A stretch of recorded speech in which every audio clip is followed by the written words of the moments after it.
Good morning children.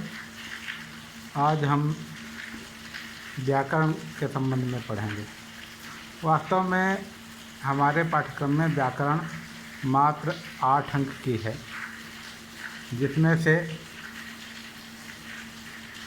विलोम शब्द या विपरीतार्थक शब्द, पर्यायवाची शब्द या समानार्थक शब्द, मुहावरे, लोकोक्तियाँ, भाववाचक संज्ञाएं बनाना, लिंग परिवर्तन करना, विशेषण बनाना, शब्दों को वाक्य रचना के क्रम में लगाना, वचन परिवर्तन, अनेक शब्दों के लिए एक शब्द, काल परिवर्तन, वर्तनी की सामान्य त्रुटियाँ, वर्तनी मीन्स स्पेलिंग मिस्टेक्स कोई जो सामान्य होती हैं उनको दूर करना, और वाक्यगत शुद्धियाँ या वाक्य शोधन, वाक्यों का परिवर्तन, वाक्य रूपांतरण, ये इस प्रकार से 8 नंबर का आता है।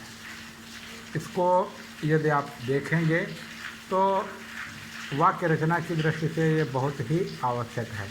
हमें ठीक प्रकार से यदि आता होगा तभी हम ठीक प्रकार से कोई भी लेख लिख सकते हैं, नहीं तो हमसे गलतियां होती रहेंगी और हमको मार्क्स कम मिलेंगे। हमको अधिक अंक प्राप्त करना है तो इस प्रकार की त्रुटियों से हमें बचने का प्रयास करना पड़ेगा। इनमें सबसे पहले आता है विलोम शब्द या विपरीतार्थक शब्द। विलोम शब्द क्या होता है आप जानते हो। जब किसी शब्द का उसके उल्टा या विपरीत अर्थ देने वाला दूसरा शब्द आता है तो उसे विलोम शब्द कहते हैं। विलोम शब्द आपके पाठ्यक्रम में, आपकी पुस्तक में भी दिए गए हैं। अब मैं इस वीडियो के माध्यम से आपको दे रहा हूं। आप इनको अपनी अभ्यास पुस्तिका में लिख लीजिए और इन्हें तैयार कर लोगे। इन्हीं में से आपको विलोम शब्द मिलेंगे और आपके इस प्रकार से मार्क्स पूरे हो सकते हैं।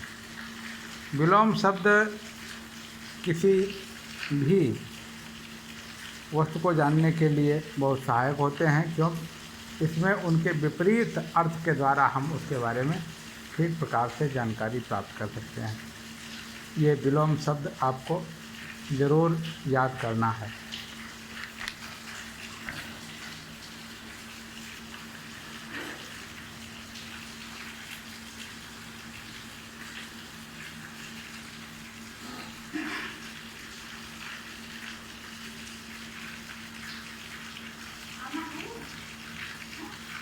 इसके बाद में आता है पर्यायवाची शब्द। एक शब्द के अनेक समानार्थक शब्द हो सकते हैं और इन्हीं समानार्थक शब्दों को हम पर्यायवाची शब्द कहते हैं या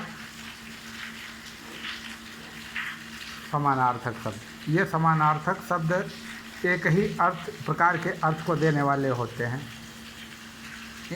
ये भी आपके पाठ्यक्रम में आते हैं। कभी कभी इनकी उपयोग के द्वारा हम अर्थ को जानने में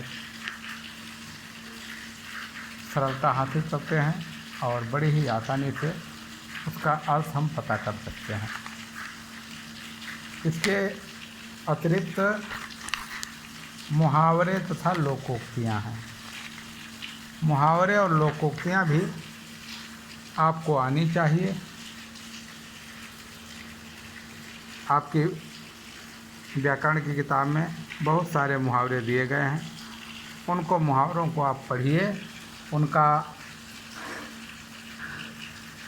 अर्थ निकालने के लिए ऐसे वाक्य का प्रयोग करो जिसमें उसका अर्थ निहित हो।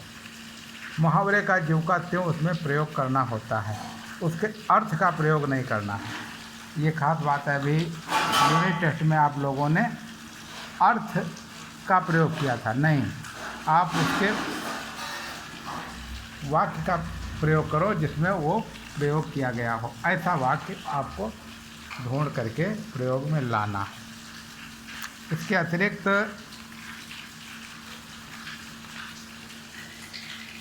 लोकोक्तियाँ होती। लोकोक्तियाँ क्या हैं? जो प्रतिदिन दैनिक जीवन में उपयोग होने वाली कहावतें हैं, इन्हें हम लोकोक्तियाँ कहते हैं। और लोकोक्तियाँ हमारे जीवन में बड़ा ही महत्वपूर्ण स्थान रखती हैं। हमें चाहिए इन लोकोक्तियों को ध्यान से पढ़ें और उनका दैनिक जीवन में उपयोग करने का प्रयास करें।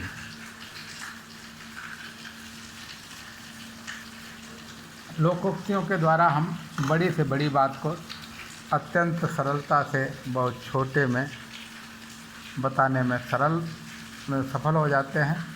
इसलिए लोकोक्तियों का हमारे जीवन में बड़ा महत्व है। भाषा में यदि लोकोक्तियों का हम प्रयोग करते हैं तो भाषा हमारी सुरीली हो जाती है, थोड़ा आकर्षक हो जाती है, आनंददायक हो जाती है और पढ़ने वाला व्यक्ति बड़े ही चाव से उसको पढ़ लेता है।